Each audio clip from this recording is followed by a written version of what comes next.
Olá, a graça e paz de Cristo. Eu sou a pastora Cíntia Dorim, de Natal, Rio Grande do Norte. E hoje eu gostaria de trazer uma meditação, na verdade, dentro da palavra de Deus, a respeito da oração. De alguns princípios, de algumas situações em que nós não entendemos o porquê que as nossas orações não são ouvidas, ou se há um manual a ser seguido para que as nossas orações sejam atendidas. Então hoje eu gostaria de trazer essa reflexão para todos nós e eu já começo essa reflexão dizendo que oração alguma ela é um mero ritual. Oração é uma conversa franca, aberta, sincera, pessoal diante de Deus.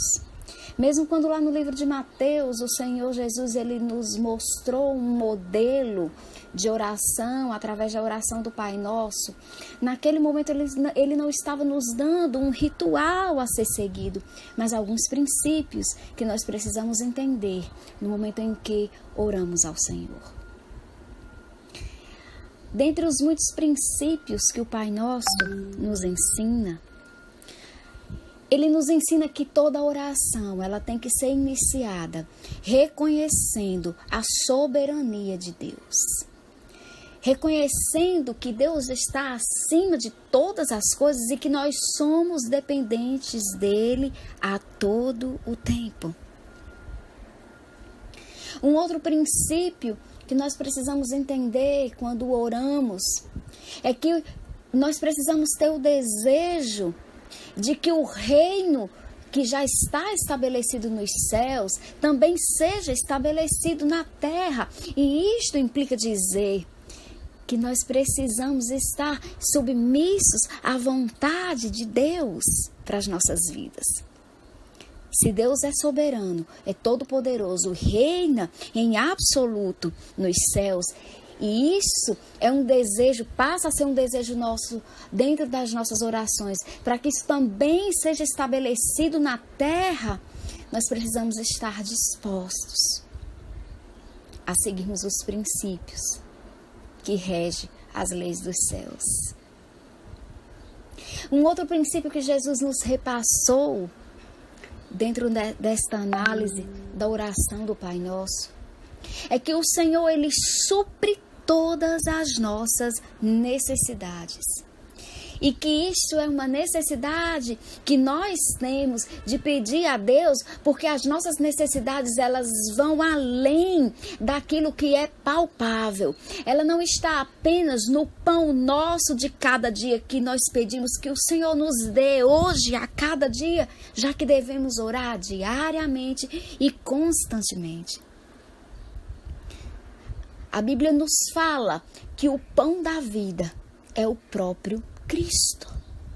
Então, pedir o pão nosso de cada dia não está apenas em pedir o suprimento material, físico, aquele que nos sustenta enquanto pessoas, mas pedir também que o pão da vida chamado Jesus Cristo nos seja dada, o alimento da palavra de Deus nos seja dada dia após dia.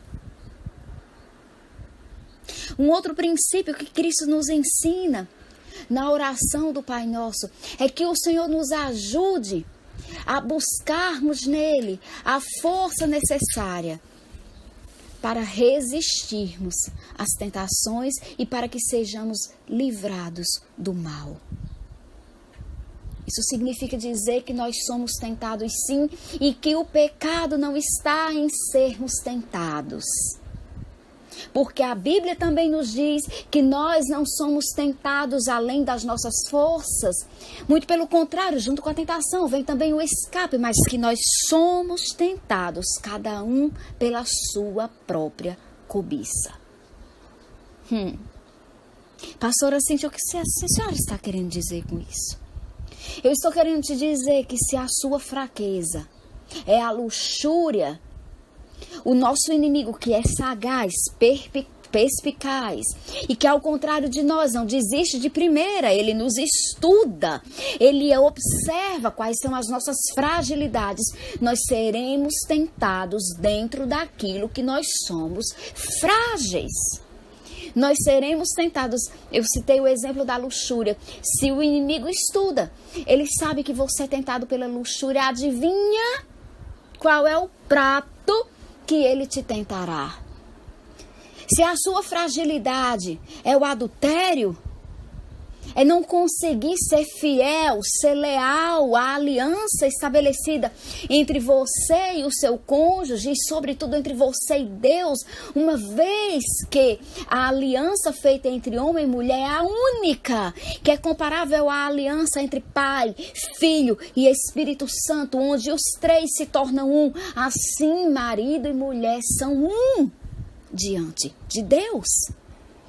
Se você é tentado por isso, é aí onde o inimigo lançará os seus dardos e as suas redes para te entrelaçar em uma teia de aranha. E acredite, joio e trigo são plantados juntos e muitas vezes o joio se aproxima de nós disfarçado de trigo e nós somos incapazes de reconhecer, porque está escrito na palavra de Deus que é impossível, mesmo que os ceifeiros, eles não conseguem discernir entre um e outro. Somente o dono da seara é capaz. Mas através da oração que pede, que suplica a Deus, que nos livre das tentações, que nos dê o escape e que nos livre do mal, faz com que nós recebamos de Cristo o escape para aquilo que cobiçamos e que somos tentados todos os dias, porque é assim que está escrito na palavra, então esta é a verdade.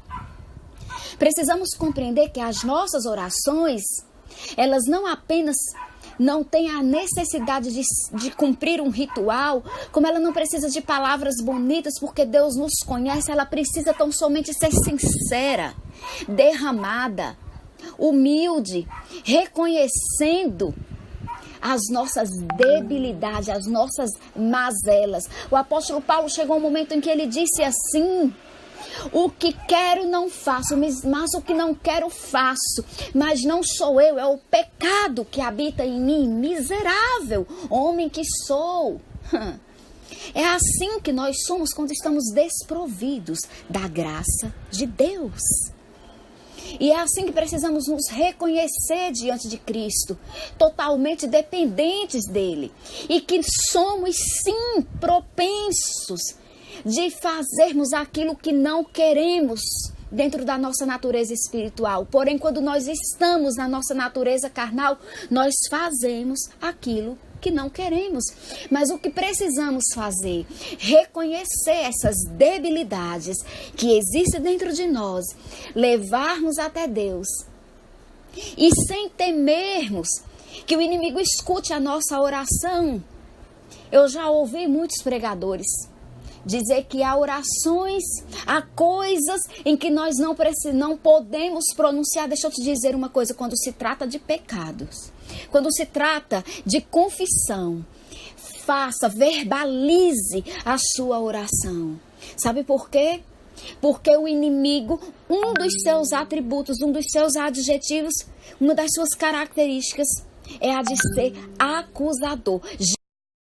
Jesus não acusa ninguém, preste atenção.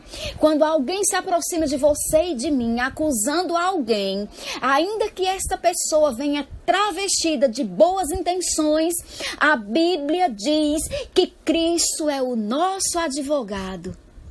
Ele jamais é o nosso acusador. Então, quem chega até você ou até mim, travestido de boas intenções, de nos alertar, de nos fazer entender o caráter de pessoas, quem está por trás daquela ação é o inimigo da sua e da minha alma. Porque Cristo, que deu a vida por você e por mim, jamais chegaria para ninguém para te acusar, porque ele sabe o preço que ele pagou pelas nossas almas. Foi preço de morte, preço de sangue, preço de cruz. Foi se fazer maldição por mim e por você. Então, como é que um Deus que se deu a si próprio por todos nós chegaria para alguém para acusar, para gerar dentro do outro o ódio, a desconfiança? O livro de Provérbios diz que há 6 coisas que o Senhor detesta, porém uma ele abomina. E aí Deus vai falando dentre as 6 coisas que ele detesta, e ele fala dos olhos altivos, da inveja, da cobiça, da ganância, da luxúria.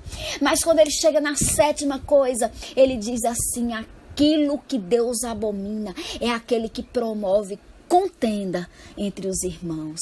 E aqui Deus foge da linearidade de laços sanguíneos. Deus aqui fala, a palavra dele fala, que todos nós, pela consanguinidade da irmandade através de Jesus Cristo, quando nós promovemos contenda entre pessoas, entre irmãos em Cristo, nós estamos cometendo um pecado abominável.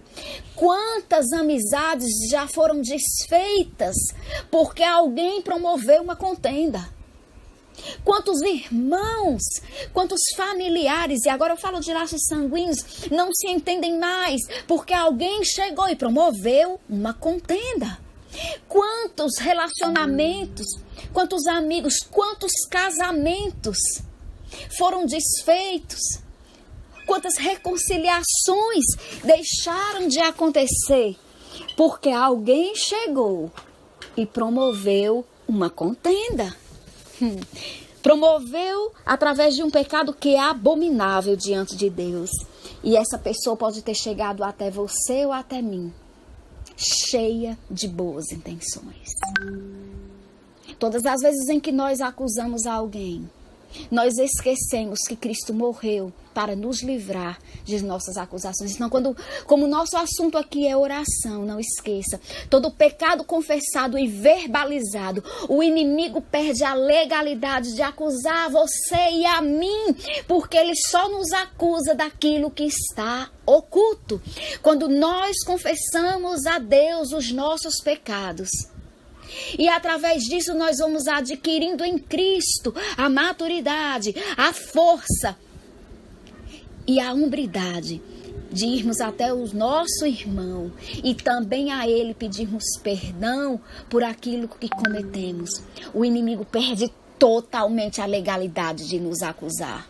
Porque a Bíblia diz que não há um só justo sequer que não tenha pecado. Porém, o inimigo só acusa aquele que omite e que oculta os seus pecados diante de Deus e que são incapazes de buscar em Deus a força, a coragem, a fé e a hombridade de ir até o seu irmão, ao seu próximo, ao seu marido, ao seu sogro, sogra, cunhado, irmão, amigo, colega de trabalho, não importa, o devido perdão. Por mais insignificante que possa parecer para você, como linguista que sou, eu costumo dizer que o nosso discurso, ele não se formaliza, ele não se efetiva naquilo apenas que pronunciamos, mas naquilo que produzimos no entendimento do outro. Isso se chama interação. Então nós somos incapazes de mensurar o que as nossas palavras ou as nossas atitudes são capazes de produzir no outro. Então não se limite a pedir perdão apenas por aquilo que você julga como grave, como doloroso. Porque você não sabe o efeito das suas palavras ou da sua atitude no outro. Então simplesmente seja submisso a Deus e humilde o suficiente para pedir perdão ao próximo, independentemente daquilo que você julga que produziu nele.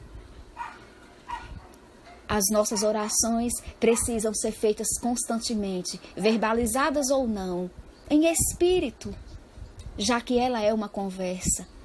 E você pode conversar constantemente com Cristo. Por isso que ele disse aos seus discípulos: vigiai e orai em todo o tempo. Vigiem, sejam atentos e conversem comigo em todo o tempo. Que Cristo abençoe a todos e a todas e que esta palavra possa falar ao seu coração. Eu me despeço de todos, agradecendo por todos aqueles que aqui me ouviram. Se você achou essa palavra edificante para a sua vida, compartilhe e abençoe a vida de alguém. A paz de Cristo a todos e a todas. Em nome de Jesus.